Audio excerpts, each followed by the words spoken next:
हर एक आंसर को मैं बहुत अच्छे तरीके से एक्सप्लेन करूंगा। आपको बहुत ध्यान से असाइनमेंट के आंसर को लिखना है और समझना है, क्योंकि आपके लिए बहुत ही इंपॉर्टेंस रखते हैं। चलिए आंसर को देख लेते हैं।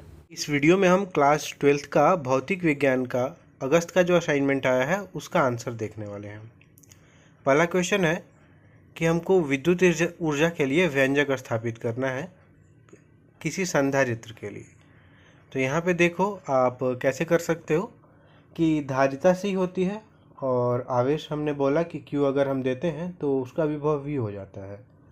तो सिंपल यहाँ पे फॉर्मूला होता है कि आवेश Q equal to C into V, मतलब धारिता इंटू विभव। ऐसा करने पे यहाँ से V की वैल्यू निकाल लेते हैं और ये हो जाता है Q बाई C। अब हमको क्या बोलना पड़ता है कि एक छोटा सा चार्ज हम dQ देते हैं, छोटा सा आवेश dQ देते हैं, तो इसके लिए कितना हमको वर्क करना पड़ेगा, काम कितना करना पड़ेगा, dW। ये कैसे निकालते हैं, आवेश इंटू विभव से। तो आवेश इंटू विभव कर दिया हमने तो वर्क डन हमारा आ गया, मतलब कार्य आ गया। ऐसा करके अब V यहाँ पे और Q दोनों ही वेरिएबल हैं, मतलब दोनों की वैल्यू चेंज होती रहती है। जैसे जैसे चार्ज देते हैं वैसे वैसे विभव भी बढ़ता रहता है, जैसे जैसे आवेश देते रहते हैं। तो यहाँ पे एक को हमको कांस्टेंट फॉर्म में ला लेना है, मतलब एक वेरिएबल रहे और एक कांस्टेंट रहे। तो इसलिए V की वैल्यू यहाँ से Q बाई C जो निकाला था फर्स्ट इक्वेशन के पास, उसको यहाँ पे पुट कर देते हैं Q बाई C। अच्छा, अब पूरा Q आवेश देने में किया गया कार्य निकाल देते हैं। तो इसके लिए हमको इंटीग्रेट करना पड़ता है, मतलब समाकलन करना पड़ता है। तो समाकलन की लिमिट क्या हो जाती है, 0 से लेके Q तक। ऐसे करने पे हमारी वैल्यू आ जाती है Q स्क्वायर बाई 2 और 1 बाई C तो हमने कॉमन लिया हुआ था, C कांस्टेंट है, C चेंज नहीं होता। तो यहाँ पे देख लो, ऐसे करके हमने आंसर निकाल दिया। वर्क की जो वैल्यू है, कार्य की वैल्यू आ गई CV स्क्वायर। अब यहाँ पे हम क्या देखते हैं कि जो वर्क है, जो हम काम करते हैं, वही तो किसी संधारित्र की ऊर्जा में परिवर्तित हो जाता है। तो इसीलिए W को ही हम U बोल देते हैं, 1/2 CV स्क्वायर। तो यहाँ पे हमारा आंसर खत्म होता है। इसके बाद देखो, इसके बाद हमारा क्वेश्चन नंबर ब है कि संधारित्र की धारिता किन दो बातों पर निर्भर करती है। तो बहुत सारी चीज़ें होती हैं जिन पर संधारित्र की धारिता निर्भर करती है, जैसे परावैद्युतांक किसी भी माध्यम का, या फिर संधारित्र की धारिता प्लेट का जो एरिया होता है उस पर भी डिपेंड करती है। तो यहाँ पे दो चीज़ों को लिखना था तो लिख दिया कि प्लेट के बीच की दूरी के व्युत्क्रमानुपाती होती है, मतलब इन्वर्सली प्रोपोर्शनल, और उनके एरिया के डायरेक्टली प्रोपोर्शनल होती है, मतलब अनुक्रमानुपाती। सिंपल है, बहुत सिंपल क्वेश्चन दिया है। इसी तरह से दिया है कि समव्यूही तल के दो गुणों को लिखिए। तो समव्यूही तल के प्रत्येक बिंदु पर जो विभव है वो समान होता है और आवेश को एक बिंदु से दूसरे बिंदु तक ले जाने में कार्य शून्य होता है।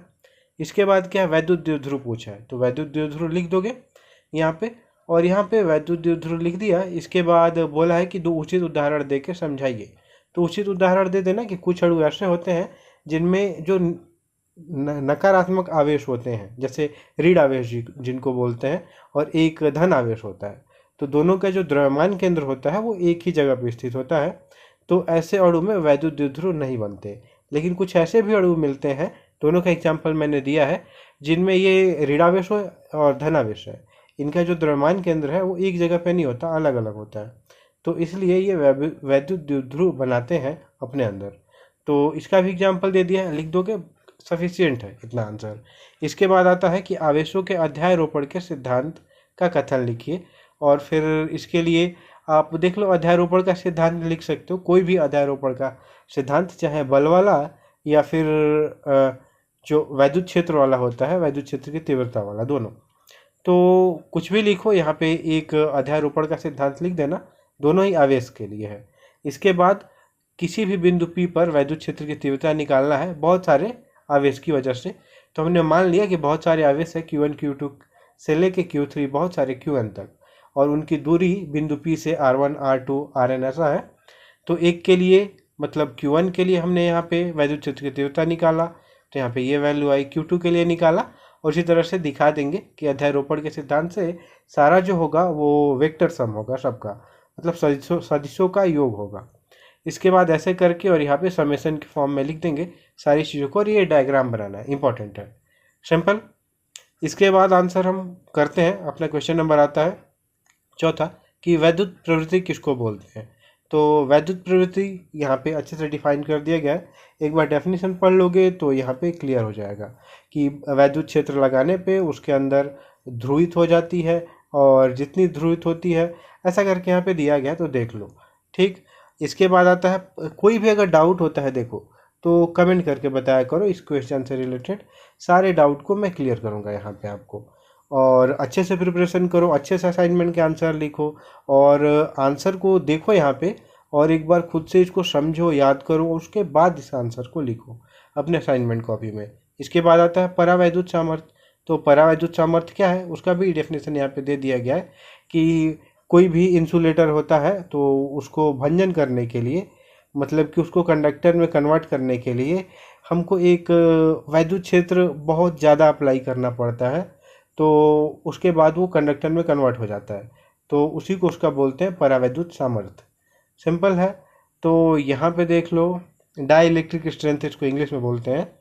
इसके बाद आता है पांचवा क्वेश्चन कि स्थिर विद्युत संबंधी गास का नियम लिखिए।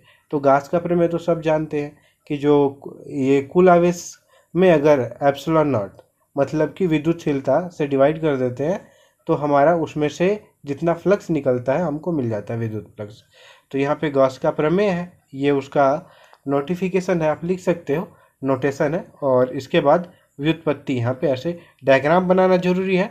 व्युत्पत्ति आप करोगे इस डायग्राम को बना के, इसके बारे में लिख के, और ये सिंपल सा लिखा गया है, आप इजीली इस डायग्राम को समझ लेना। और जब क्लासेज में लूँगा तो आपको ज़रूर यहाँ पे बताऊँगा। और सभी सब्जेक्ट के असाइनमेंट के आंसर आपको यहाँ पे एक्सप्लेन किए जाएंगे और बताए जाएंगे। कोई भी डाउट हो कमेंट करके बताओ। टेलीग्राम चैनल CGBSE सपोर्ट का ज्वाइन कर लेना, CGBSE सपोर्ट सर्च करके टेलीग्राम पे। और इसका PDF कैसे डाउनलोड करना है, चलो अभी मैं आपको बताता हूँ। इस PDF को गूगल पे cgbsesupport.in सर्च करके इस वेबसाइट पे विजिट करके और इसको नीचे स्क्रॉल करना होगा, और इस ऑप्शन पे क्लिक करने के बाद PDF को आप इजीली डाउनलोड कर सकते हैं। Thank you very much.